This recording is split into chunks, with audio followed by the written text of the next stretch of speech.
لیکن اس بار نبی صلی اللہ علیہ وسلم نے مال لے کر گئے لیکن دگنا فائدہ لے کر آئے. حضرت خدیجۃ الکبریٰ رضی اللہ تعالیٰ عنہ آپ کے ساتھ تجارت کے لیے جو سامان دے کر بھیج رہی تھی، ساتھ میں میسرہ نامی ایک غلام کو بھی آپ نے ساتھ کر دیا اور اس کو یہ انسٹرکشنز دے دی کہ نبی صلی اللہ علیہ وسلم کی ہر چھوٹی بڑی حرکت آ کر مجھے بتا دینا. تو نبی کریم صلی اللہ علیہ وسلم کا یہ سفر جاری رہا، اور جب رسول اللہ صلی اللہ علیہ وسلم کی صداقت، امانت، بلند اخلاق ان کے بارے میں معلوم ہو گیا تو آپ صلی اللہ علیہ وسلم کو بلا کر کہا کہ میرا تجارتی مال آپ لے کر جائیے. لہٰذا آپ لے کر گئے. اب اس کے بعد جو میسرہ نے آ کر آپ صلی اللہ علیہ وسلم کی اخلاق، آپ کے کردار کے بارے میں بتائے تو حضرت خدیجۃ الکبریٰ رضی اللہ تعالیٰ عنہ بہت متاثر ہو گئی.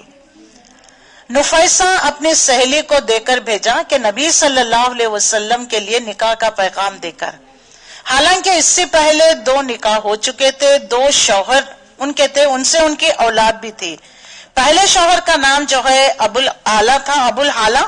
ان سے جو ہے ان کے 2 اولاد بھی تھے، حالہ اور ہندہ، اور جو ہے ان کی وفات ہو گئی تھی. اور اس کے بعد انہوں نے دوسرا نکاح اتیق بن عابد اس شخص سے کیا تھا، لیکن وہ بھی فوت ہو گئے تو ان سے بھی ان کی اولاد تھی. یہ سب اولاد رسول اللہ صلی اللہ علیہ وسلم کے نبوت کے وقت زندہ بھی تھے، وہ ایمان بھی لے کر آئے.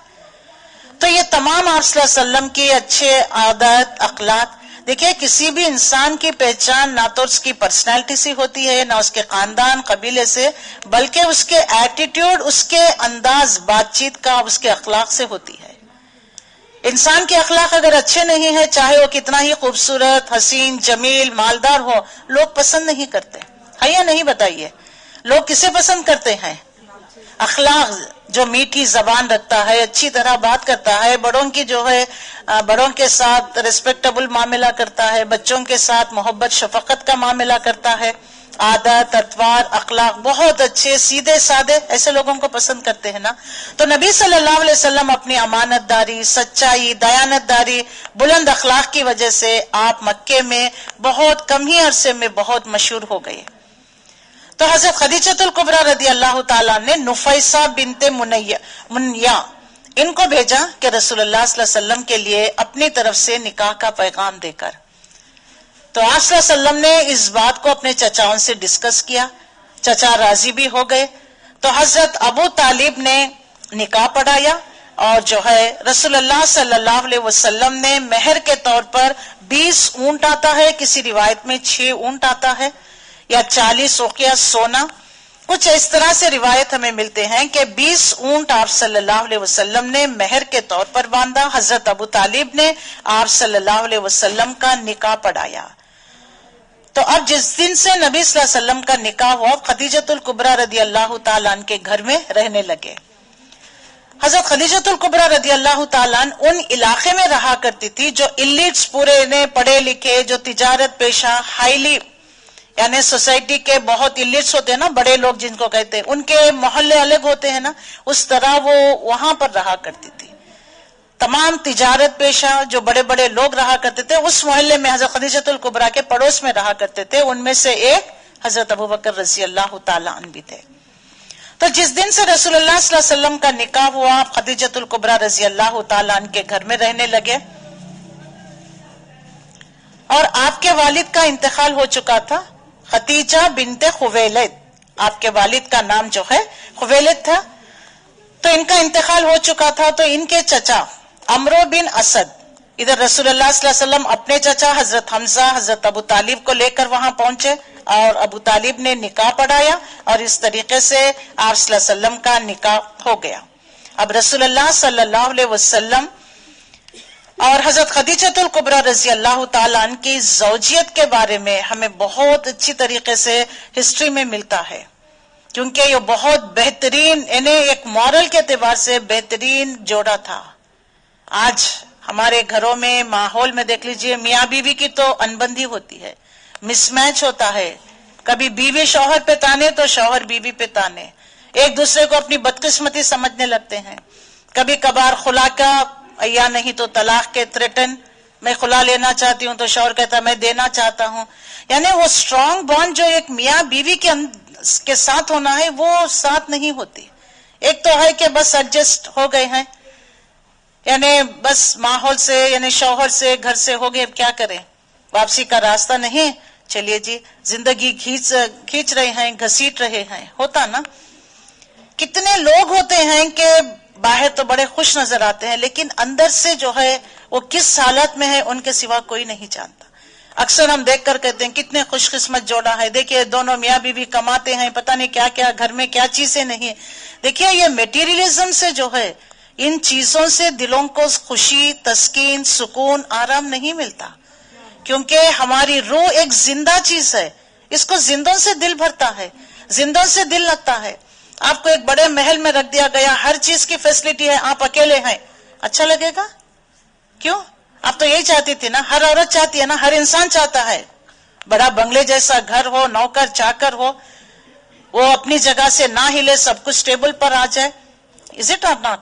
چلیے جی آپ کو سب کچھ دے دیا گیا، دل لگتا ہے؟ کیوں نہیں لگتا؟ یہی تو چیز چاہ رہی تھی نا، اسی کے لیے تو رات دن لڑائی جھگڑے۔ شوہر کہتا ہے کہ جتنا کما کر لاتا ہوں تم خرچ کر دیتی ہو، بیوی کرتی ہے کہ تم جو دیتے ہو بس نہیں آتا، بچوں کی فیس کہاں سے بنے، کھانے کو کہاں سے لائے، یونیفارم کہاں سے لائے، بہت سارے اخراجات ہیں۔ کبھی بیوی دھمکی دیتی ہے کہ میں انڈیا چلے جاؤں گی، کبھی شوہر دھمکی دیتا ہے کہ تم انڈیا چلے جاؤ۔ یہ تمام چیزیں ہماری چل رہی ہے، کبھی سوچا کہ یہ کیوں ہے؟ جبکہ قرآن میں تو اللہ تعالیٰ نے ہن لباس لکم وانتم لباس لہن کہا، تم ان کا لباس ہو، وہ تمہارا لباس ہے۔ لباس جیسے جسم سے چپک کر رہتا ہے، جڑا ہوا رہتا ہے، وہ جدا ہی نہیں ہو سکتا ہے نا۔ اگر جسم سے جو ہے لباس کو الگ کر دے تو کوئی کسی کے آگے آ سکے گا؟ شرمندگی محسوس کرتا ہے نا۔ تو اسی طریقے سے اللہ تعالیٰ نے میاں بیوی کے جوڑے کو کتنا بہترین طریقے سے تعبیر کیا ہے، دیکھ لیجئے۔ کیا فرمایا ہے کہ ہن لباس لکم وانتم لباس لہن، وہ تمہارا لباس تو تم ان کا لباس ہو۔ جیسا جسم سے چپک کر ہے یہ لباس، یہ ہماری وقار ہے، خوبصورتی ہے، شرم و حیا ہے، ہمارا وقار ہے، ہماری پہچان ہے۔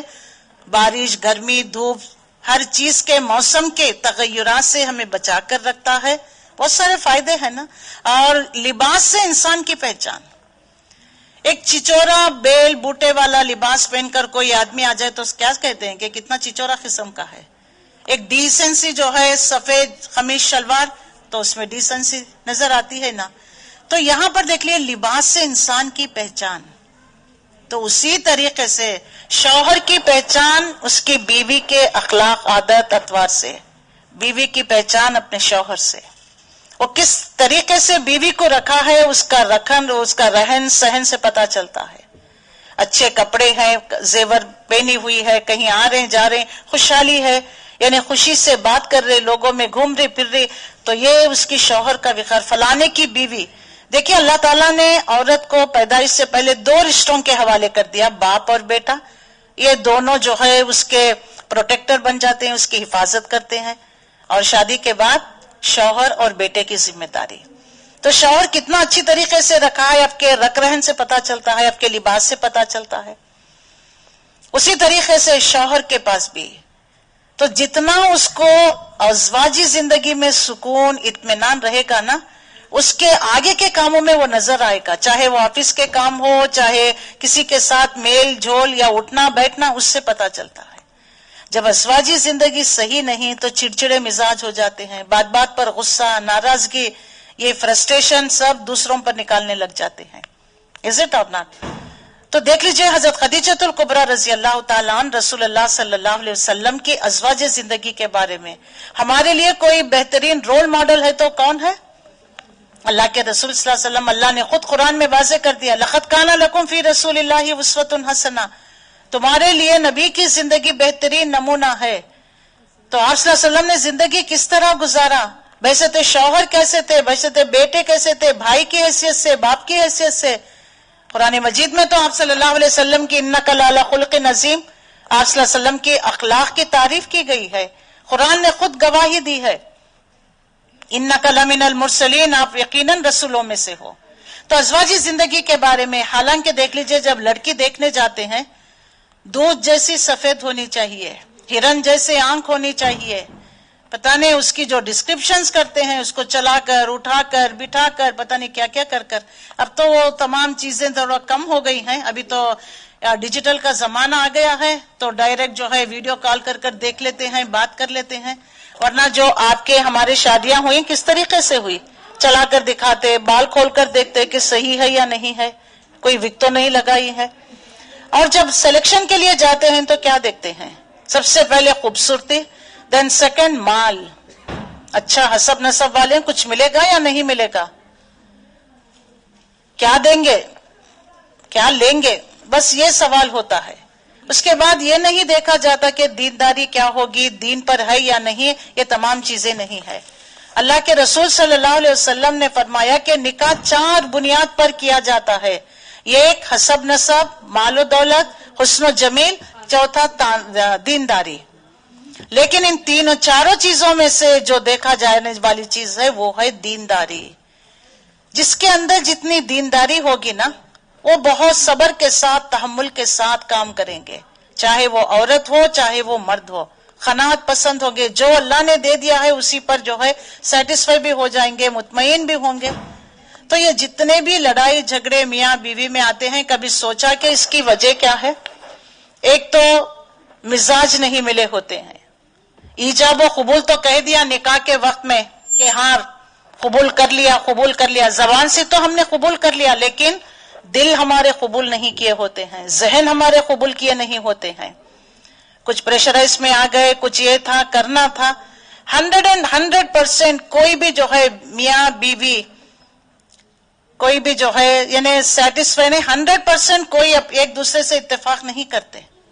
کہیں نہ کہیں جو ہے لوپ ہولز ہوتی ہیں، لڑائی جھگڑا ہوتا ہے. لیکن حضرت خدیجۃ الکبریٰ رضی اللہ تعالیٰ عنہ، حالانکہ آپ صلی اللہ علیہ وسلم سے عمر میں کتنی عمر بڑی تھی؟ کتنا؟ 15 سال. جب آپ کی عمر مبارکہ کتنے؟ 40. رسول اللہ کی 25 سال.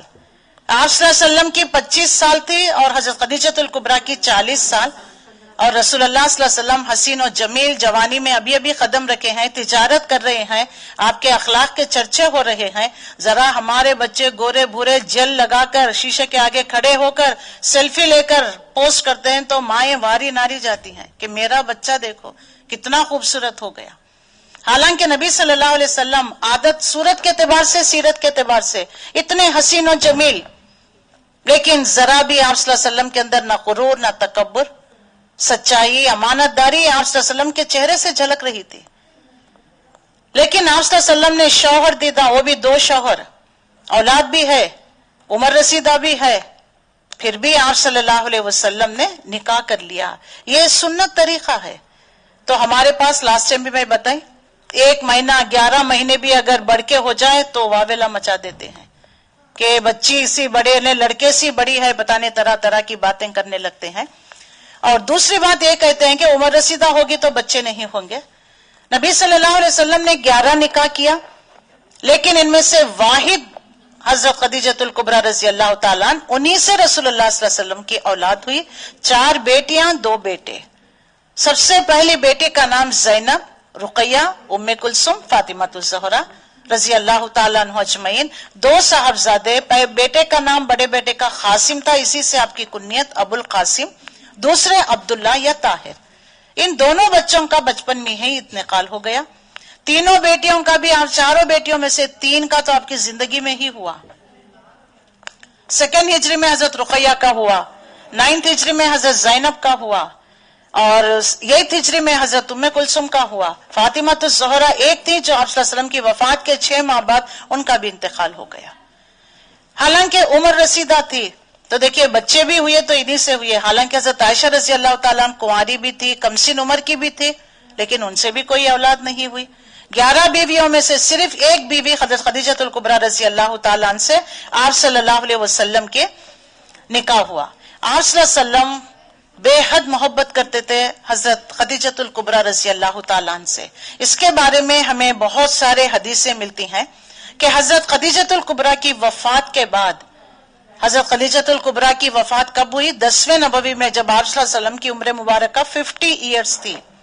25 سال میں نکاح ہوا، 50ویں عمر میں جو ہے 50ویں سال خدیجۃ الکبریٰ رضی اللہ تعالیٰ عنہ اس دنیا سے رخصت ہو گئی. پورے 25 سال تنہا واحد بیوی کے ساتھ آپ صلی اللہ علیہ وسلم نے گزارا کیا. حالانکہ اس دور میں عرب میں کوئی معیوب بات نہیں تھی، ایک آدمی کئی نکاح کرتا تو کوئی اس میں معیوب بات نہیں تھی. لیکن آپ صلی اللہ علیہ وسلم نے حضرت خدیجۃ الکبریٰ رضی اللہ تعالیٰ عنہ جب تک زندہ وفات رہی کبھی دوسرا نکاح آپ صلی اللہ علیہ وسلم نے نہیں کیا. بخاری کی روایت آتی ہے کہ آپ صلی اللہ علیہ وسلم نے فرمایا خیر النساء مریم و خیر النساء خدیجۃ. آپ صلی اللہ علیہ وسلم نے فرمایا اپنی امت کی بہترین عورت مریم تھی اور اس امت کی بہترین عورت خدیجۃ الکبریٰ رضی اللہ تعالیٰ عنہ ہے. اس کو مسلم نے روایت کیا ہے. اور اتنا ہی نہیں ہے، آپ صلی اللہ علیہ وسلم ان کی وفات کے بعد، حضرت خدیجۃ الکبریٰ کی وفات کے بعد آپ صلی اللہ علیہ وسلم نے 2 نکاح کیا. ایک حضرت سودا رضی اللہ تعالیٰ عنہ، دوسرا حضرت عائشہ صدیقہ رضی اللہ تعالیٰ عنہ. تو حضرت عائشہ صدیقہ رضی اللہ تعالیٰ عنہ فرماتی ہیں کہ رسول اللہ صلی اللہ علیہ وسلم کی بیویوں میں سے مجھے کسی پر اتنا رش نہیں آتا تھا جتنا حضرت خدیجۃ الکبریٰ پر آیا کرتا تھا. حالانکہ آپ میری شادی ہونے سے پہلے انتقال ہو گئی تھی، یعنی اب وہ پریزنٹ بھی نہیں تھی حضرت خدیجۃ الکبریٰ رضی اللہ تعالیٰ عنہ. اس کی وجہ یہ تھی کہ کیوں جو ہے ان کے اوپر رشک آیا کرتا تھا. اکثر رسول اللہ صلی اللہ علیہ وسلم ان کا ذکر کیا کرتے تھے، انہیں یاد کیا کرتے تھے. جب بھی کبھی گھر میں کوئی بکری ذبح ہوتی تو آپ صلی اللہ علیہ وسلم حضرت خدیجۃ الکبریٰ رضی اللہ تعالیٰ عنہ کے سہیلیاں اور ان کے رشتہ دار، ان کے بہن، ان کے گھروں کو بھیجا کرتے تھے. یہ بخاری کی روایت ہے. ایک دن حضرت عائشہ صدیقہ رضی اللہ تعالیٰ عنہ قربانی میں ایک مرتبہ حضرت خدیجہ رضی اللہ تعالیٰ عنہ کی بہن حالہ یہ آئی، آواز دی تو رسول اللہ صلی اللہ علیہ وسلم بے چین ہو کر کہنے لگے کہ خدایا یہ حالہ ہو جائے، یہ حالہ ہو، یعنی یہ جو آئی ہے آواز میں نے سنا ہے یہ حالہ ہو جائے. تو حضرت عائشہ رضی اللہ تعالیٰ عنہ فرماتی کہ آپ اتنا بے چین کیوں ہو رہے ہیں؟ تو آپ صلی اللہ علیہ وسلم کہنے لگے کہ حالہ کی آواز خدیجہ کی آواز میں ملتی ہے. سبحان اللہ. تو اس سے پتا چلتا ہے کہ رسول اللہ صلی اللہ علیہ وسلم کو کتنی محبت تھی حضرت خدیجۃ الکبریٰ رضی اللہ تعالیٰ عنہ سے. اتنا ہی نہیں، دوسری ہجری میں جنگ بدر پیش آئی. اس میں دیکھیے 70 قیدیوں کو لایا گیا.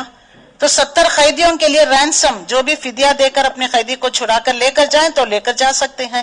اس زمانے میں آپ کے بڑے داماد جو حضرت زینب رضی اللہ تعالیٰ عنہ کے شوہر ابو العاص قیدی کی حیثیت سے آئے تھے. ان کے چھڑانے کے لیے فدیے کے طور پر حضرت زینب رضی اللہ تعالیٰ عنہ نے ان کے نکاح کے وقت ان کی والدہ حضرت خدیجۃ الکبریٰ رضی اللہ تعالیٰ عنہ نے ایک ہار دیا تھا. جیسے وہ ہار انہوں نے اپنے شوہر کی رہائی کے لیے بھیجا، رسول اللہ صلی اللہ علیہ وسلم کے پاس لے کر آیا گیا. اس کو دیکھ کر آپ صلی اللہ علیہ وسلم پر رقت طاری ہو گئی، حضرت خدیجہ یاد آ گئی آپ صلی اللہ علیہ وسلم کو. تو دیکھیے نبی صلی اللہ علیہ وسلم صرف محبت ہی نہیں، آپ ان کے جذبات کا اور جو ہے جو زیور ان کا تھا. آج کتنے شوہروں کو پتا ہے کہ کون سا زیور کس نے دیا، آپ کے میکے نے دیا، انہوں نے دیا، سسرال نے دیا، کچھ پتا ہوتا ہے؟ آپ بنی سنور کر آ کر کہتے بتائیے میں کیسی دیکھ رہی ہوں، بتائیے ہاں بس ٹھیک اچھا لگ رہی ہے، اتنا ہی کہتے ہیں نا. یہ بھی ان کو یاد نہیں کہ آپ نے کون سا زیور پہنا، کون سا سیٹ پہنا، کون سا سوٹ پہنا، کچھ پتا ہوتا ہے؟ لیکن رسول اللہ صلی اللہ علیہ وسلم 25 سال زندگی گزارے اور وفات کے بعد بھی دیکھ لیجیے وہ زیور کو دیکھ کر آپ نے پہچانا. آپ صلی اللہ علیہ وسلم پر رقت طاری ہو گئی اور آپ صلی اللہ علیہ وسلم نے فرمایا کہ اگر ابو العاص کو بغیر فدیہ لے کے چھوڑ دیا جائے گا، کیا چھوڑ سکیں گے؟ تو صحابہ نے کہا کہ کیوں نہیں اللہ کے رسول. تو آپ صلی اللہ علیہ وسلم نے فرمایا کہ جو فدیے کے طور پر ہار بھیجا گیا اس کو بھی واپس کرنے کے لیے کہہ دیا گیا. تو اس طرح نبی صلی اللہ علیہ وسلم حضرت خدیجۃ الکبریٰ رضی اللہ تعالیٰ عنہ کو بہت یاد کیا کرتے تھے اور ان کو یاد کر کر کبھی کبھار غمزدہ بھی ہو جایا کرتے تھے. جب آپ کی وفات ہو گئی تو آپ نے اس سال کو عام الحزن کہا، غم کا سال. آپ پر ایسا پہاڑ ٹوٹ پڑا. حالانکہ جو ہے آپ نے انسائکلوپیڈیا بریٹانیکا کی کتاب اگر پڑھے ہیں خواتین کے تو اس میں دیکھ لیجیے حضرت خدیجہ رضی اللہ تعالیٰ عنہ کا بہت بہترین نمایاں رول انہوں نے واضح کیا ہے. یعنی ایسی عورت جس دن سے نبی صلی اللہ علیہ وسلم سے نکاح ہوا اپنی تجارت سب کچھ رسول اللہ کے حوالے کر دیا. دیکھیے ہم خواتین ہیں، سیرت سے ہمیں جو خواتین کے اعتبار سے جو لیسن سے ہمیں وہ عکس کرنا ہے. حالانکہ میکے کے طور پر، مہر کے طور پر، جائیداد کے طور پر، سونا چاندی کے طور پر خواتین کے پاس بہت سارے سونا چاندی زیور مال ٹکا ہوتا ہے نا. بلکہ میں تو یہ کہتی ہوں کہ شوہروں پر تو کبھی کبھار فرض نہیں ہوتا زکوٰۃ، لیکن عورتوں پر فرض ہو جاتا ہے. اتنا مال ہوتا ہے، میکے سے بھی ملتا ہے، سسرال سے بھی ملتا ہے، شوہر سے بھی ملتا ہے. از اٹ اور ناٹ؟ لیکن انہوں نے رسول اللہ صلی اللہ علیہ وسلم کے حوالے کر دیا. تو ایک تو بات یہ ہے کہ شوہر سے سچی محبت کا تقاضا. شوہر پریشان ہے آپ کے پاس، آپ زیور رکھ کر بیٹھی ہیں، لاکر میں پڑا ہوا ہے، آپ کی زمینیں ہیں، جائیدادیں ہیں، آپ کچھ مدد کرنا نہیں چاہ رہے ہیں. ہوتا ہے نا؟ سوچئے تو صحیح. حضرت خدیجۃ الکبریٰ رضی اللہ تعالیٰ نے پورے کا پورا مال رسول اللہ کے حوالے، تجارت رسول اللہ صلی اللہ علیہ وسلم کے حوالے، اور جو ہے حالانکہ نوکر چاکر ہونے کے باوجود بھی رسول اللہ صلی اللہ علیہ وسلم کے لیے خود اپنے ہاتھوں سے روٹی پکایا کرتی تھی. رسول اللہ صلی اللہ علیہ وسلم کا خیال کیا کرتی تھی. آپ صلی اللہ علیہ وسلم کا صحت کے اعتبار سے کیوں نہ ہو جائے، ہر اعتبار سے ہر چھوٹی بڑی چیز کا خیال. ایک بار کا واقعہ ہے کہ رسول اللہ صلی اللہ علیہ وسلم آئے، آپ نے چادر لپیٹ کر سو گئے. تو حضرت خدیجۃ الکبریٰ جان گئی کہ کچھ بات ہوگی، کیونکہ شوہر میں کبھی بھی اس طرح کی بات نہیں دیکھی. آ کر پوچھنے لگی کہ کیا معاملہ ہے. کہنے لگے کہ کاش کہ میرے پاس مال ہوتا، فلانے علاقے میں بڑی غربت چھائی ہوئی ہے، میں چاہتا ہوں کہ ان کی مدد کریں. تو حضرت خدیجۃ الکبریٰ رضی اللہ تعالیٰ نے فرمایا کہ آپ اٹھیے. تمام سرداران قریش کو بلا بھیجا، جو کچھ ان کے پاس مال تھا انہوں نے صحن میں ڈھیر کر دیا. اس ڈھیر کے پیچھے رسول اللہ چھپ گئے. جو کچھ تھا کہنے لگے کہ دیکھو تم سب گواہ رہنا، آج سے یہ مال یہ تجارت میں محمد کے حوالے کرتی ہوں صلی اللہ علیہ وسلم. تو ہمیں خواتین کے اعتبار سے سوچنا چاہیے. پریشان حال ہوتے ہیں، یہاں تو گلف میں تو اور پریشانی اور زیادہ ہو جاتی ہے، بہت سارے مسئلے ہوتے ہیں. تو ایسے حالات میں تو جیسے خدیجۃ الکبریٰ رضی اللہ تعالیٰ نے مدد کی، شوہروں کی مدد کرنا ہے، ان کی ڈھارس بنے رہنا ہے، ان کی دلجوئی کرنا ہے. وہ ڈپریس میں آ جاتے ہیں، فرسٹریٹڈ ہو جاتے ہیں، سمجھانا ہے، ان کا ساتھ دینا ہے، ان کے سہارے، ان کے ساتھ کھڑے ہونا ہے، سہارا دینا ہے. کچھ تو ہو جائے، بس آپ کما کر لائیے، ہمارے ڈیزائرز پورے کریے، بچوں کی تعلیم کا پورا کر دیجیے. میں نہیں جانتی کچھ نہ دینے والی کہ اس طریقے سے تانے دے کر اس کو تنگ کرنے والی، بس جب سے تو تمہارے ساتھ نکاح ہوا میری تو قسمت ہی پھوٹ گئی، ایک دن میں نے سکون نہیں پایا، وہ دیکھو فلانا دیکھو، میری سہیلی دیکھو، اڑوس دیکھو، پڑوس دیکھو. ہماری تو نظر دوسروں کے شوہروں پر ہے یا نہیں؟ اس کا شوہر دیکھیے کیسے کرتا، اس کا شوہر، آپ ایک شوہر ہے میرے لیے. اللہ کے رسول صلی اللہ علیہ وسلم نے فرمایا جب تک نکاح نہیں ہوتا عورت اپنے ماں باپ کے گھر بیٹھی ہوئی ہوتی ہے، جب نکاح ہو جاتا ہے اللہ ایک عزت کا مقام دیتا ہے، ایک مرد کے ساتھ اس کی یعنی زوجیت بھی ہو جاتی ہے، اس کی نسبت سے نام بھی جڑ جاتا ہے. لیکن اگر شوہر بہت اچھا رکھتا ہے، کسی ایک معاملے میں ذرا سی بھی کمی ہو جائے تو کیا کہتی، میرے تو قسمت ہی پھوٹ گئے، مجھے تو کرنا ہی نہیں چاہیے تھا آپ سے، بس وہ میری اماں جو تھی کہ اپنے بھائی کے بیٹے سے میرا کر دیا، وہ چچا کے بیٹے سے کرتی تو اچھا تھا. اس طریقے کی باتیں دینا، ایذا دینا، یہ زیب نہیں دیتا. تو یہاں پر حضرت خدیجۃ الکبریٰ رضی اللہ تعالی عنہ کس طریقے سے اپنے شوہر کا ساتھ دیا کرتے تھے. اب اس کے بعد جیسے نبی صلی اللہ علیہ وسلم حضرت خدیجۃ الکبریٰ رضی اللہ تعالی عنہ سے نکاح کیا، آپ کے خوشحالی کا دور آ گیا. سورہ ضحیٰ میں جو ہے وہ وجدک عائلا فاغنا، کیونکہ آپ کی بچپن کیسے گزرا ہم دیکھیں نا، کس طریقے سے گزرا، یتیمی میں گزرے، باپ کا سایہ نہیں، پھر دادا بھی گزر گئے، چاچا جس کے گھر پرورش پا رہے تھے یعنی اہل و عیال میں کثیر تھے، مال کی غربت تھی، چاچا کا ہاتھ بٹانے کے لیے آپ بکریاں چرایا کرتے تھے. تو کیسی غربت کے ساتھ آپ صلی اللہ علیہ وسلم پلے بڑے ہیں. لیکن جب حضرت خدیجۃ الکبریٰ سے نکاح ہوا، ان کے گھر رہنے لگے، تجارت سنبھالنے لگے، سب کچھ ہونے لگا. تو اللہ تعالیٰ نے آپ کے حالات کو بدل دیا، اللہ نے آپ کو غریب پایا لیکن غنی کر دیا. تو اس طریقے سے حضرت خدیجۃ الکبریٰ رضی اللہ تعالیٰ عنہ کی تجارت بھی کر رہے ہیں، اور جو ہے بہت اچھی بیوی، گھر سنبھال بھی رہی ہیں، بچے بھی ہیں، 4 بیٹیاں، 2 صاحبزادے، پرسکون زندگی گزر رہی ہے. اور آپ صلی اللہ علیہ وسلم کی صداقت، امانت کا معاملات میں انتہائی راستہ بازی، سخاوت، جود و کرم، صلہ رحمی، اور جو ہے ایک سوئی کے ساتھ سب کے ساتھ مدد کرنا، غریبوں کے ملجا و ماوا، اور یہ تمام خوبیوں کے ساتھ آپ صلی اللہ علیہ وسلم بڑے ہو رہے تھے، یعنی تقریباً 35 ایئرس کے عمر میں آ گئے۔ اسی دنوں میں جب حضرت خدیجۃ الکبریٰ رضی اللہ تعالیٰ عنہ کے ساتھ آپ کا نکاح ہوا، زید بن حارثہ، ان کے بارے میں بہت سنا ہوگا کیونکہ سیرت میں ان کا نام بہت کثرت سے آتا ہے۔ ان کے بارے میں جو ہے، کیونکہ حضرت زید بن حارثہ یہ چھوٹے بچے تھے، 10 سال کی عمر میں تھے۔ ایک بار ان کے قبیلے میں یہ ماں باپ کے ساتھ آئے ہوئے تھے، اچانک آپ کے قبیلے پر، پڑاؤ پر کسی نے یعنی انہیں اٹیک کر دیا، تو یہ بچے کو جو ہے غلام بنا کر لا کر بیچ دیا گیا تھا مکے میں۔ تو حضرت خدیجۃ الکبریٰ کے بھتیجے حکیم بن حسام، انہوں نے زید بن حارثہ کو خرید لیا تھا اور لا کر اپنی پھوپھی حضرت خدیجۃ الکبریٰ کو انعام کے طور پر دے دیا تھا۔ بچہ بہت چھوٹا سا، بہت سنجیدہ، بہت اچھا تھا، تو حضرت خدیجۃ الکبریٰ رضی اللہ تعالیٰ نے اس بچے کو رسول اللہ صلی اللہ علیہ وسلم کو دے دیا، آپ کے چھوٹے موٹے کام کرنے کے لیے، آپ صلی اللہ علیہ وسلم کے ساتھ رہنے کے لیے۔ 10 سال کا بچہ یہ رسول اللہ صلی اللہ علیہ وسلم کے ساتھ۔ جب ان کے چاچا اور باپ کو پتا چلا کہ ہمارا بچہ مکے میں غلام کی حیثیت سے محمد کے گھر صلی اللہ علیہ وسلم کے گھر پرورش پا رہا ہے، تو چاچا اور دادا آئے رسول اللہ صلی اللہ علیہ وسلم کے گھر تاکہ بچے کو لے جانے کے لیے۔ تو نبی صلی اللہ علیہ وسلم نے فرمایا، میں بچے کو لے جانے کے لیے کوئی اعتراض نہیں، میں بچے کو بلاؤں گا، اگر وہ آپ کے ساتھ جانے کے لیے تیار ہے تو آپ لے جا سکتے ہیں۔ حضرت زید بن حارثہ کو بلایا گیا اور ان سے پوچھا گیا کہ کیا تم جانتے ہو یہ کون ہے؟ تو کہنے لگے، ہاں یہ میرے والد ہیں، یہ میرے چچا ہے۔ اچھا یہ کیوں آئے ہیں پتا ہے؟ ہاں مجھے لینے آئے ہیں۔ تو تم جانے کے لیے تیار؟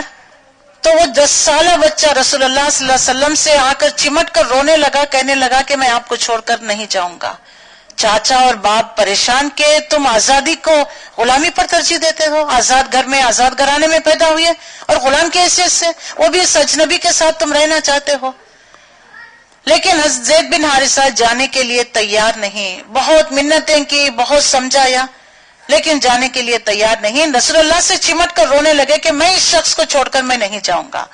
آخرکار باپ اور چچا ہار گئے اور انہوں نے زید بن حارثہ کو چھوڑ کر چلے گئے۔ وہ دن آپ کا ہاتھ پکڑ کر رسول اللہ صلی اللہ علیہ وسلم کعبۃ اللہ کے پاس لے کر گئے اور کہنے لگے کہ آج سے یہ بچہ زید بن محمد صلی اللہ علیہ وسلم، ان کا اصل نام کیا تھا؟ زید بن حارثہ، لیکن آپ صلی اللہ علیہ وسلم نے کیا فرمایا؟ آج سے یہ بیٹا یہ میرے نام سے بلایا جائے گا، زید بن محمد، اور وراثت میں مجھ سے حق پائے گا۔ یہ 10 سال کا بچہ تھا جو آپ صلی اللہ علیہ وسلم کے گھر میں پرورش پا رہا تھا۔ اس کے بعد جو ہے نبی صلی اللہ علیہ وسلم جیسے حضرت خدیجۃ الکبریٰ کے گھر رہنے لگے، تجارت بھی کر رہے تھے، آپ کے حالات بھی اچھے ہو گئے، تو آپ نے سوچا، آپ نے اپنے چچا عباس سے کہا، کیونکہ ابو طالب کے بہت زیادہ اولاد تھے، تو اتنی بچوں کی دیکھ بھال، کعبۃ اللہ کی متولی، مجاوری، یہ سب چیزیں مشکل ہے، تو آپ نے اپنے چچا عباس رضی اللہ تعالیٰ عنہ سے کہا کہ ابو طالب کے بچوں میں سے ایک لڑکے کی آپ پرورش کریے اور ایک کی میں پرورش کروں گا۔ تو جب ابو طالب کے پاس گئے تو ابو طالب نے کہا کہ جو بچہ چاہے تم لے سکتے ہو، تو رسول اللہ صلی اللہ علیہ وسلم نے حضرت علی کو لے لیا اور حضرت عباس نے دوسرے بڑے لڑکے کو، عقیل نام تھا، ان کو لے لیا۔ اس طریقے سے دونوں چچا ایک بچے کو لے لیے اور نبی صلی اللہ علیہ وسلم حضرت علی کو لے کر آ گئے۔ اب حضرت علی، حضرت زید بن حارثہ، 10 سال کے چھوٹے بچے رسول اللہ صلی اللہ علیہ وسلم کے زیر تربیت پا رہے ہیں۔ حضرت خدیجۃ الکبریٰ رضی اللہ تعالیٰ عنہ بھی بہت پیار، محبت، شفقت کے ساتھ ان بچوں کی دیکھ بھال کر رہی تھی، اور وہ عادت، وہ اخلاق جو دونوں میں بھی پائے جاتے ہیں، بہت بہترین طور پر اخلاق اور عادت کے مالک رہے۔ اب 35 سال کی عمر کو پہنچے آپ صلی اللہ علیہ وسلم، اتنے میں جو ہے کعبۃ اللہ کی دیواریں بارش کے سبب کمزور ہو گئی تھی، وہ ڈھانے کے یعنی گرنے کے قریب تھی، تو تمام لوگوں نے مل کر جو ہے ایک فیصلہ کیا کہ کیوں نہ ہم کعبۃ اللہ کی اثرین اس کو تعمیر کیا جائے۔ تو دیکھیں پرانی بلڈنگ کو آپ گرائیں گے تو نئی عمارت کھڑی کریں گے نا، تو اب کدال چلانا ہے تو سب ڈر گئے کہ اللہ کا گھر ہے، کہیں ایسا نہ ہو کہ کچھ عذاب نہ آ جائے۔ لیکن آخرکار جو ہے ولید بن مغیرہ کے جو والد تھے، اس نے جو ہے کدال چلائی اور اس میں سب لوگوں نے اپنا حلال محنت کیا ہوا مال ہی لگایا. حالانکہ شرک کرتے تھے، بت پرستی میں مبتلا تھے، برے اخلاق میں ملوث تھے، لیکن ان کے اندر یہ تو احترام تھا کہ یہ اللہ کا گھر ہے، کعبۃ اللہ ہے. ذرا وہاں کے بچوں وہاں پہ بتائیے.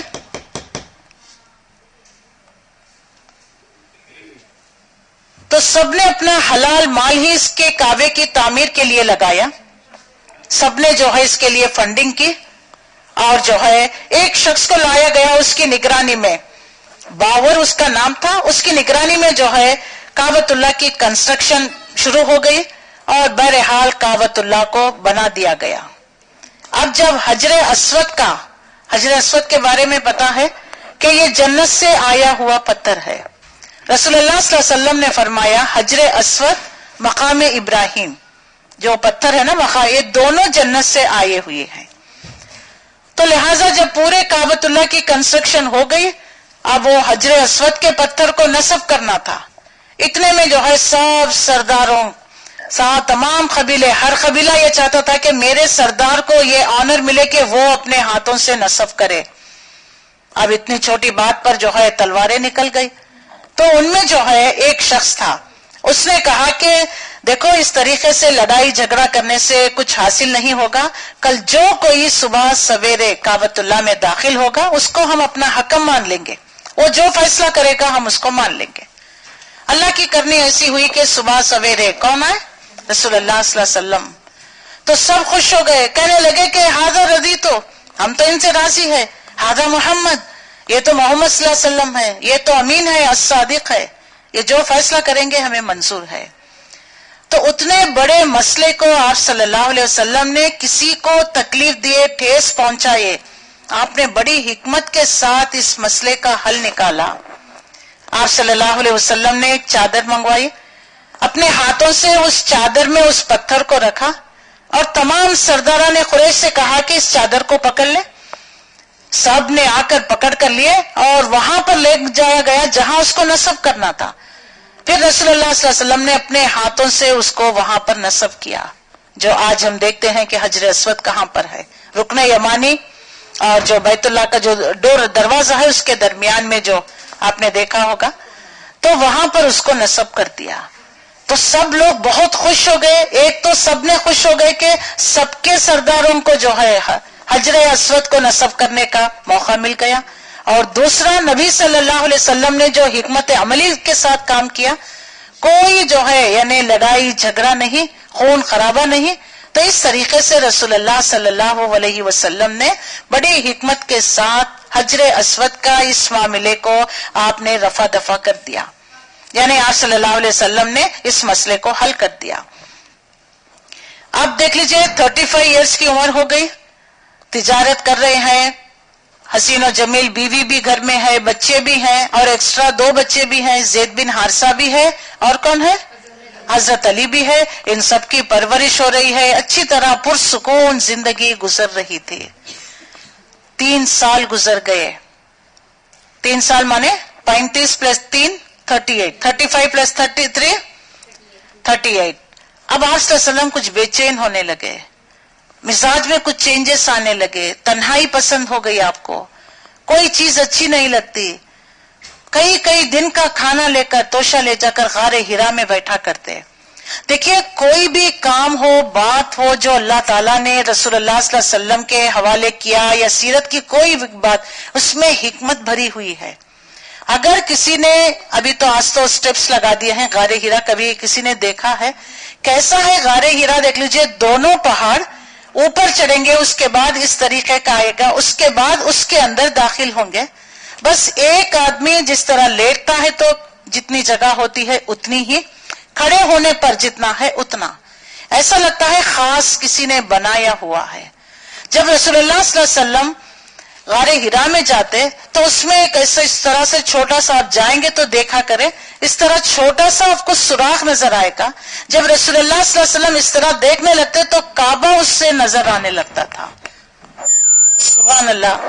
تو یہ اس طریقے سے اس غار ہرا میں بیٹھا کرتے تھے کئی دن، غور و فکر کہ آخر ہو کیا رہا ہے، کہ میری قوم جو برائی میں مبتلا ہے، یہ قتل و غارت گری ہے، بے حیائی ہے، عریانی، ننگا پن، اور کعبۃ اللہ کا ننگے ہو کر طواف کرنا، تالیاں پیٹنا، سیٹیاں بجانا، لڑکیوں کو زندہ درگور کر دینا، یہ کیسی جہالت ہے؟ کیسے ان کو ان تمام چیزوں سے روکا جائے؟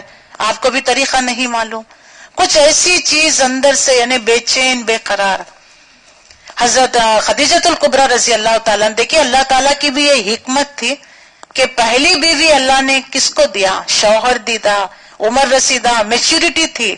آج ہم کہتے ہیں کہ بچے سے چھوٹی ہونا چاہیے، اب چھوٹی لے کر آئیں گے تو اس میں میچورٹی نہیں رہے گی. ایک دیکھیے ایک پختہ عمر کی عورت یعنی حضرت خدیجۃ الکبریٰ کیسی تھی؟ 2 شوہروں کو دیکھیے اور تجارت پیشہ تھی. ایک ہاؤس وائف کو دیکھ لیجئے، ایک ورکنگ وومن کو دیکھ لیجئے، دونوں میں فرق ہوتا ہے نا.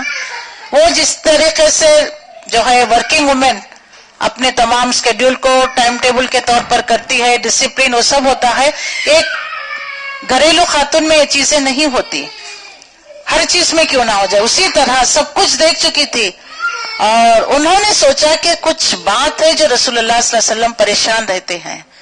اور بلکہ روایتوں میں آتا ہے کہ یعنی آپ صلی اللہ علیہ وسلم یہ غار حرا میں بیٹھے ہوئے ہوتے تو وہ نیچے جو ہے پہرا دیا کرتی تھی، کہیں ایسا نہ ہو کہ آپ اتر کر آئے تو کوئی موذی جانور آ جائے یا کچھ ایسا. کبھی کبھار توشہ لے کر آتی.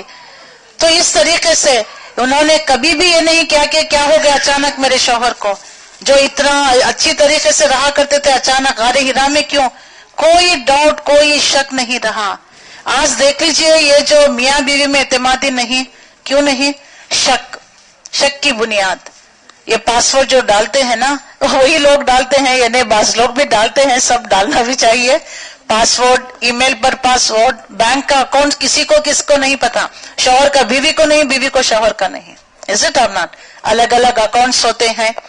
یہ تمام چیزیں دیکھ لیجئے، لیکن دونوں میں ایسی کوئی بات تھی ہی نہیں. ہر چیز رسول اللہ صلی اللہ علیہ وسلم بیوی سے شیئر کیا کرتے. تو آپ صلی اللہ علیہ وسلم خدیجۃ الکبریٰ رضی اللہ تعالیٰ عنہ سے اپنی دل کی کیفیت بیان کیا کرتے کہ اس طریقے سے، تو وہ تسلی دیا کرتی اللہ آپ کے ساتھ کوئی ایسا معاملہ نہیں کرے گا، آپ پریشان مت ہوئیے. اور غار حرا میں جب جایا کرتے تو توشہ لے کر جاتی، دیکھ بھال کرتی اور سمجھتی کہ کچھ ہو رہا ہے، لیکن آپ کو بھی نہیں پتا کہ کیا ہو رہا تھا. اس طریقے سے 2 سال گزر گئے، یعنی 38 سے 48 ایئر میں آ گئے. رمضان کا مہینہ، اسی مہینے میں جو ہے جیسے ہم اس مہینے کا انتظار کر رہے ہیں، اب 2-3 دن میں اب شروع ہونے والا ہے انشاءاللہ العزیز. تو ہر زمانے میں اس دور میں صرف ناٹ اونلی دس ٹائم، یعنی ابھی جو ہے امت محمدیہ میں آ گیا ہے کہ روزہ بھی رکھنا ہے، اعتکاف بھی، بلکہ جہالت کے دور سے بھی جو ہے رمضان کے مہینے میں لوگ جو ہے روزے رکھا کرتے تھے. ایام ابیض کے 3 دن کے روزے رکھا کرتے تھے. رسول اللہ صلی اللہ علیہ وسلم جب مدینہ منورہ تشریف لے کر آئے، عاشورے کا روزہ رکھا آپ نے پوچھا کہ لوگ مدینہ والوں سے کہ کیوں رکھتے ہو؟ تو یہودی کیا کہنے لگے؟ آج ہمیں جو ہے فرعون سے نجات ملی ہے شکرانے کے طور پر. تو آپ صلی اللہ علیہ وسلم نے فرمایا کہ موسیٰ نبی کے تو ہم زیادہ حقدار ہیں، لہٰذا یہ ایک دن کا روزہ ان کی مخالفت میں ہم 2 دن کا روزہ رکھیں گے. 9-10 ہوگا یا جو ہے یا نہیں تو 10 اور 11 ہوگا، 2 دن کا روزہ. اس کے بعد میں دیکھ لیجئے اتنا ہی نہیں، 13, 14, 15 ایام ابیض کہتے ہیں، روشن دن کے روزے رکھا کرتے تھے. اس کے بارے میں بھی سائنٹیفک اعتبار سے بھی آج بھی پروفز ہمیں ملتی ہیں کہ یعنی زمین اور چاند کچھ ایسے اینگل میں آ جاتے ہیں. 14ویں کا چاند ہوتا نا، 13, 14, 15 فل مون ہوتا ہے، اس کے بعد سے پھر گھٹنا شروع ہو جاتا ہے نا. تو اسی طریقے سے جب ایسے اینگل سے آتا ہے تو زمین پر، زمین والوں پر کچھ ایسے چینجز ہونے لگتے ہیں. تو ان دنوں میں بے چین، بے قراری، ایک دم فرسٹریٹڈ ہونا، رونا آنا، تنہائی اور لڑائی جھگڑا، کوئی ایسی جو ہے ایسی چیزیں ہو جاتی ہیں. تو ان تمام چیزوں کو دور کرنے کے لیے روزہ رکھا جاتا ہے. روزہ انسان کے نفس کو کنٹرول کرتا ہے. دیکھیے نبی صلی اللہ علیہ وسلم کی بہت ساری حدیث، کل انشاءاللہ العزیز یہ زوم کی آن لائن کلاس کے ذریعے کل 1:30 بجے سے استقبالی رمضان کا پروگرام ہوگا. یوٹیوب میں بھی آپ دیکھ سکتے ہیں، زوم کی کلاس میں بھی آپ دیکھ سکتے ہیں، جو گروپس میں ہیں آڈیوز بھی آ جاتا ہے، آپ کو انٹیمیشن بھی آتا ہے. تو دیکھیے یہ روزہ کیوں رکھتے ہیں؟ نفس کو کنٹرول کرتا ہے، غصے کو جو ہے کنٹرول کرتا ہے. اللہ کے رسول صلی اللہ علیہ وسلم کی حدیث بھی ہے کہ اگر تم روزے میں رہ کر غصہ کرو گے تو پھر روزے کا مطلب ہی نہیں. اس روزے کو کنٹرول کرنے کے لیے، نفس سے ضبط کے لیے، یعنی اپنے نفس کو کنٹرول کرنے کے لیے ہی روزہ اللہ تعالیٰ نے ہمارے لیے 1 ماہ کی مسلسل ٹریننگ پیریڈ رکھ دی گئی ہے. تو تاکہ آپ کو ایک بہت بڑے کام کے لیے اللہ تعالیٰ چن لیا ہے تو اب اس کے لیے ٹریننگ بھی تو ہونی چاہیے نا. بچپن سے لے کر دیکھ لیجئے جن ہارڈ شپ سے آپ گزرے ہوئے ہیں. ایک ہو گیا ہے بچے دیکھ لیجئے بڑے کمفرٹ زون میں رہتے ہیں، ان بچوں کو دیکھ لیں. جو ہارڈ شپ سے گزرے ہیں ان بچوں میں دیکھ لیجئے، ان بچوں میں جیسی سوچ سمجھ. اگر آپ کسی کے بھی، چاہے میں تو نام بتانا نہیں چاہتی، کتنے لوگ ایسے ہیں فٹ پاتھوں پر سویا کرتے تھے اور اسٹریٹ لائٹ میں پڑھ کر بہت بڑے بڑے لوگ بنے ہوئے ہیں. یعنی بہت سارے، یعنی کسی کے جھوٹے پلیٹس دھو کر بہت بڑے ہائی ڈگریز انہوں نے حاصل کی ہے. تو جو انسان ہارڈ شپ سے گزرتا ہے نا، وہ زندگی کو سمجھتا ہے، جو بھی سوچتا ہے تو دور کی سوچتا ہے، اس کے اندر حکمت دانائی آ جاتی ہے. اس کے برخلاف ہمارے بچوں کو برگر اور یہ سب جنک فوڈز کھلا کھلا کر ہم ان کو فٹ بال کی طرح بنا دیتے ہیں. کوئی سوچ سمجھنے کی عقل کچھ نہیں ہوتی. مائیں خود بیزار آتی کہ تمہیں عقل نہیں، تمہیں سوچنا نہیں آتا، تم نے یہ کام کیسے کیا؟ کہتی یا نہیں کہتی؟ کیونکہ مائنڈ شارپ نہیں ہوتا، ان حالات سے وہ گزرے نہیں ہوتے ہیں. تو لیکن اللہ کے رسول صلی اللہ علیہ وسلم کو ان تمام ہارڈ شپ سے گزارا گیا، کیونکہ اب آپ کو ایک بہت بڑی بھاری ذمہ داری، ایک بہت بڑے کام کے لیے آپ کو چن لیا جا رہا ہے. وہ کام کیا ہے؟ نبوت کا کام ہے. اس کے لیے آپ کو صبر بھی چاہیے، آپ صلی اللہ علیہ وسلم کو معاملہ فہمی بھی ہونی چاہیے، اور اپنے آپ کو روکنا بھی ہے، اپنے نفس کو. تو ان تمام چیزوں کی آپ کی یہ ٹریننگ ہو رہی تھی. تو اس طریقے سے جو ہے رسول اللہ صلی اللہ علیہ وسلم کافی عرصہ 2 سال تک تہنس کا دور، بے چین بے قرار. آخر کار رمضان کا مہینہ آ گیا. یہ جو رمضان، یہ جو مہینے ہیں نا عرب میں، محرم ہے، اس کے بعد سفر ہے، ذیقعدہ، ذی الحج، اس کے نام وہ جو ہے یا تو جنگوں کے اعتبار سے رکھا کرتے یا نہیں تو موسموں کے اعتبار سے رکھا کرتے. ربیع الاول، ربیع الثانی، ربیع کہتے ہیں موسم کو، سپرنگ. ابھی بھی آتا ہے نا خریف جو آتا دیکھے سلالہ میں لگاتے ہیں کہ موسم بہار جس کو کہتے ہیں، اس اعتبار سے. تو رمضان کو رمضان اس لیے کہتے ہیں، وہ ایک خاص پتھر کو ڈھونڈا کرتے جب اپنے کپڑے دھونے کے بعد سکھانے کے لیے، وہ پتھر کی تلاش جو سورج کی شعاؤں کو جذب کر کر اس شام تک رات تک گرم رہتا ہے وہ پتھر. یعنی دھونے کے باوجود بھی کپڑے میں سے جراثیم نہیں گئے نا، تو دھوپ میں ڈالنے سے وہ جراثیم مر جاتے ہیں، ابزارب کر لیتا ہے وہ پتھر. اس کو رمضان کہتے ہیں. ایسے پتھر کی تلاش میں وہ نکلتے، وہ پتھر مل جاتا تو اپنے کپڑوں کو سکھایا کرتے. تو رمضان کو رمضان اس لیے، جیسا کہ سمر جس کو کہتے ہیں نا، سمر کا مہینہ، تو گرمی کی وجہ سے اس کو جو ہے رمضان کہہ دیا گیا. تیسرا جو ہے اس کا نام رکھنے کی وجہ، رمضان جیسے انسانوں کے گناہوں کو دھو دیتا ہے، جیسا وہ پتھر پر کپڑا سکھانے کی وجہ سے وہ جراثیم مر جاتے ہیں، وہ کپڑا صاف ہو جاتا ہے، ایسے ہی انسانوں کی روحوں کو پاک و صاف کیا جاتا. تو اس کے بہت سارے جو ہے انٹرپریٹیشنز ہے کہ رمضان کو رمضان کیوں کہا گیا ہے. تو اس اعتبار سے اس مہینے کو رمضان، گرمی کا موسم بھی رہا کرتا تھا، گرما بھی عرب میں تو کیسی کس طریقے کی گرمی، اور اس مہینے میں روزے رکھا کرتے، اعتکاف، یہ دین ابراہیم سے چلے آ رہا تھا. تو رسول اللہ صلی اللہ علیہ وسلم رمضان کے مہینے میں اور اعتکاف میں ہی تھے، غار حرا میں تھے. اچانک جو ہے آپ صلی اللہ علیہ وسلم کے پاس فرشتہ نمودار ہوا.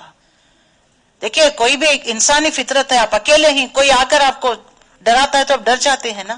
تو اسی طریقے سے اچانک سے ایک فرشتہ آنا، نبی صلی اللہ علیہ وسلم ڈر گئے. اس فرشتے نے آ کر جو ہے، یعنی لکھا ہوا چیز تھی وہ لے کر آ کر کہنے لگے کہ اقرا اقرا اقرا پڑھیے، ریڈ، کمانڈ، حکم دیا جا رہا ہے، پڑھیے. اقرا بسم ربک الذی خلق، خلق الانسان من علق، اقرا وربک الاکرم الذی علم بالقلم، علم الانسان ما لم یعلم.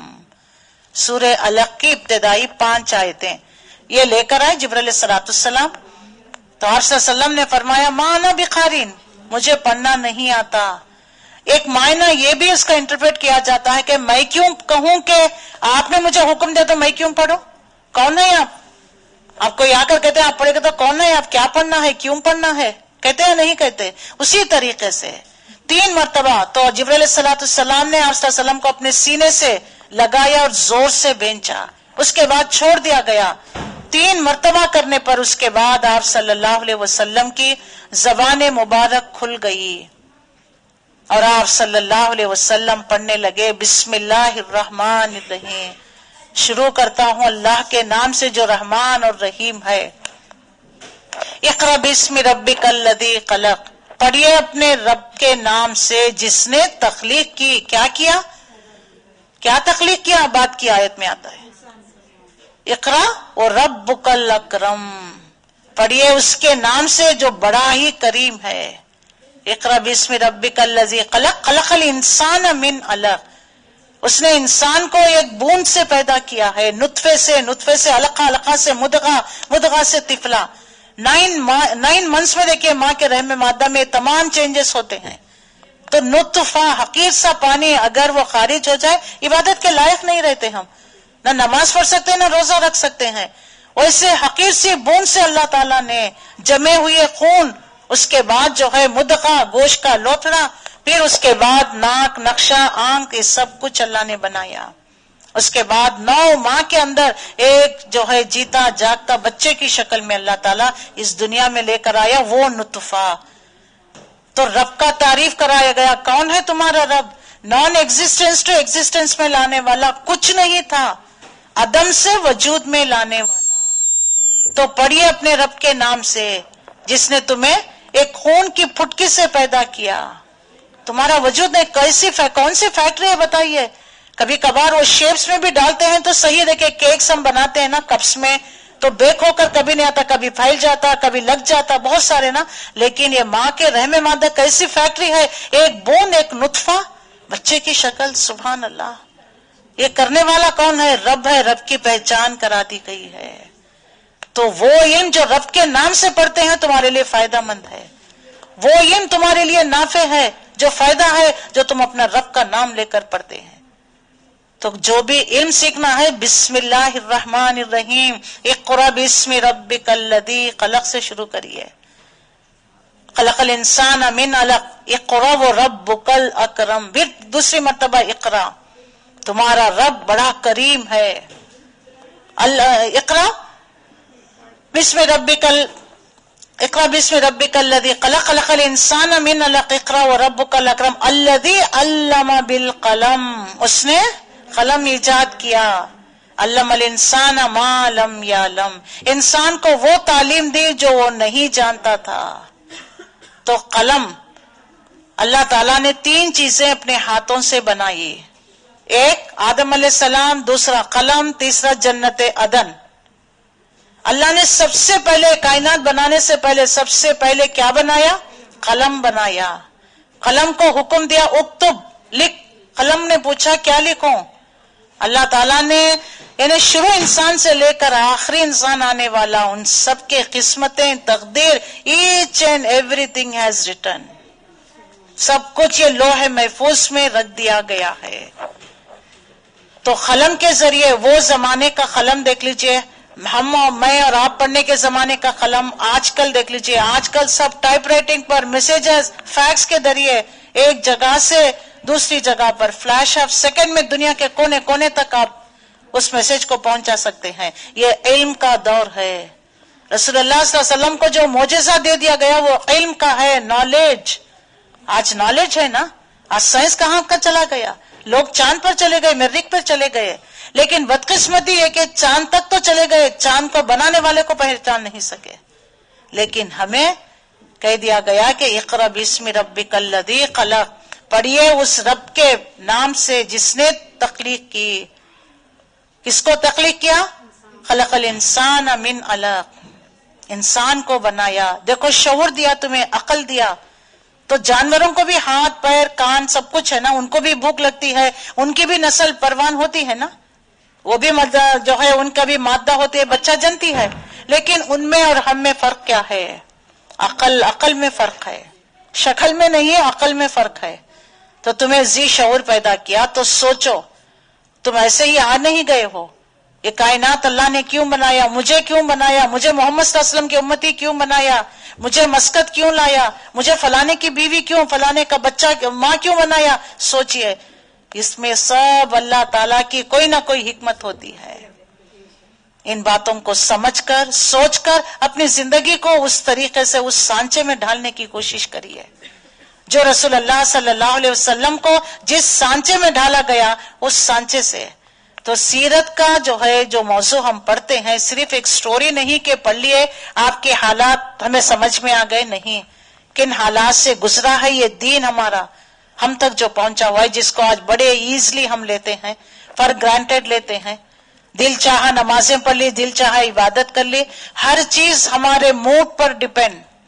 ہمارے موڈز اچھے تو پھر ہم سنیں، موڈ اچھا نہیں تو پھر نہیں ہے یا نہیں. جبکہ یہ سب چیزیں کمپلسری ہے، آپشن نہیں، چاہے تو کرے چاہے تو نہیں. کمپلسری کرنا ہے. ان کمپلسری میں سے کیا چیز ہے؟ سیرت نبی صلی اللہ علیہ وسلم کی پڑھنا ہے. آپ صلی اللہ علیہ وسلم ہم سب کے لیے رہتی دنیا تک کے لیے بہترین نمونہ ہے. تو جب ہم آپ سے تو محبت کے دعوے ہیں، اگر ہم آپ کے بارے میں نہیں جانیں تو کیسے ہم عمل کر سکیں گے دین کے کسی بھی معاملہ پر یا دنیا کے معاملات پر، ہمارے تعلقات، ہمارا لین دین ہر ایک اعتبار سے. تو اس کے لیے اگر زندگی پرسکون گزارنی ہے، زندگی میں ہر ایک چاہتا ہے نا سکون ہو، اطمینان ہو، خوشحالی ہو، سیرت کو پڑھیے، سیرت پر عمل کریے. دیکھیے پھر کیسی خوشحالی آتی ہے.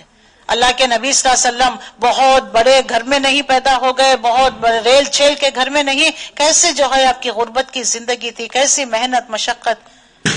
لیکن آپ صلی اللہ علیہ وسلم کی عادات، آپ کے اخلاق، آپ کے اطوار، اللہ تعالیٰ نے آپ کو رہتی دنیا تک کے لیے وَمَا أَرْسَلْنَاكَ إِلَّا رَحْمَةً لِلْعَالَمِينَ، ہم نے نہیں بھیجا آپ کو مگر رحمت للعالمین بنا کر بھیجا. تو یہ رحمت کا پیغام اللہ نے اپنے رحمت للعالمین کے ذریعے سے آپ صلی اللہ علیہ وسلم نے ہم تک، تو ہمارا یہ کام ہے اس پیغام کو ہم لوگوں تک ہمیں بھی آگے پہنچانا ہے، لوگوں کے ساتھ رحمت کا معاملہ کرنا ہے. تو ہم یہاں پر بات کو روکتے ہیں انشاءاللہ العزیز. اب ہمارا اگلا سیرت کا پروگرام آفٹر رمضان وی ول سٹارٹ. تو ہم کہاں پر رکے ہیں؟ پہلی وحی آپ صلی اللہ علیہ وسلم پر نازل کی گئی انشاءاللہ العزیز، اس کو ہم بعد میں کنٹینیو کریں گے. اور آنے والا رمضان کا مہینہ سب کو مبارک ہو.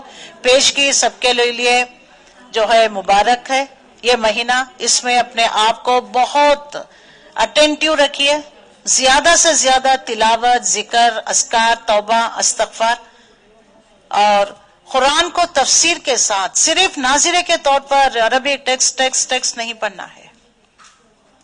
اتنے سالوں تک تو یہی کرتے آئے ہیں نا. اس سال اس رمضان میں کوئی تفسیر، آپ کم سے کم ترجمے کا تو قرآن پڑھیے. آپ کو کسی کو کوئی ترجمے کا چاہیے تو بتائیے، فون کریے. ہمارے پاس ہندی میں ہے، تیلگو میں ہے، کناڈا میں ہے، انگلش میں ہے. Any wants you can take.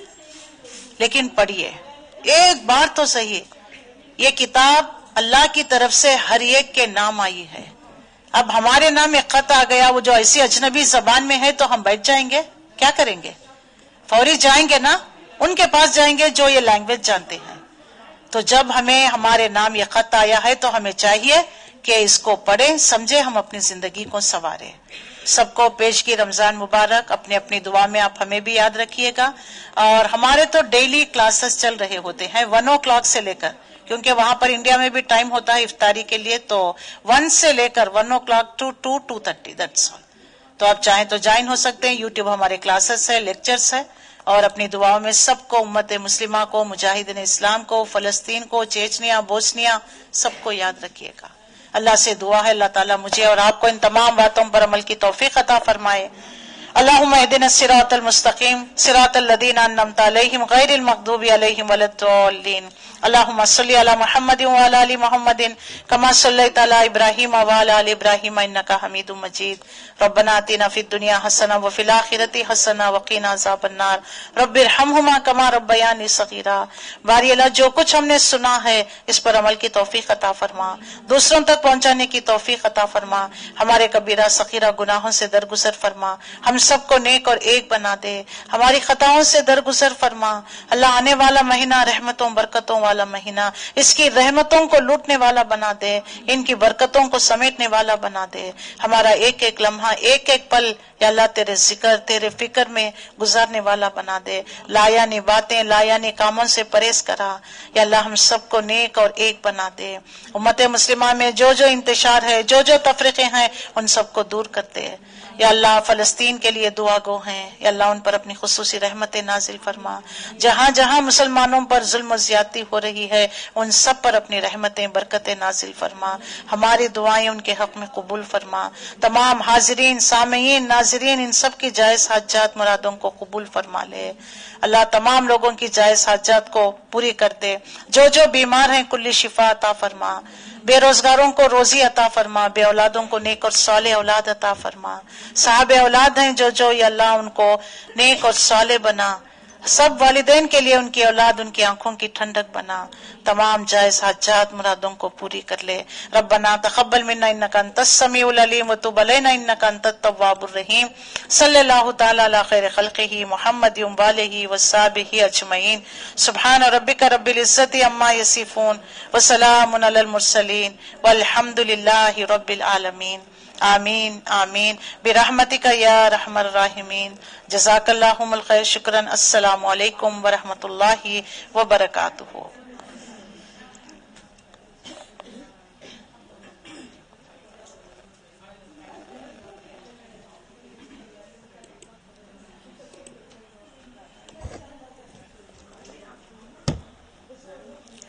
جن جن لوگوں نے اب تک 3 ٹیسٹ ہوئے ہیں سیرت کا، آج 4th ہو جائے گا انشاءاللہ، بھیجیں گے۔ تو یہ 4 ٹیسٹ جنہوں نے کمپلیٹ کر لیے ہیں وہ ثنا کو نام دے دیں، اور ہمارا تکمیل قرآن کا تکمیل کا ہوگا، اس دن دعا وغیرہ ہوگی، اس میں ان سرٹیفکیٹس کو آپ کو سکرول کریں گے تو آپ اپنا دیکھ سکتے ہیں، تو آپ سن سکتے ہیں، نہیں تو ان سے بول کے نا آپ کرا لیجئے گا۔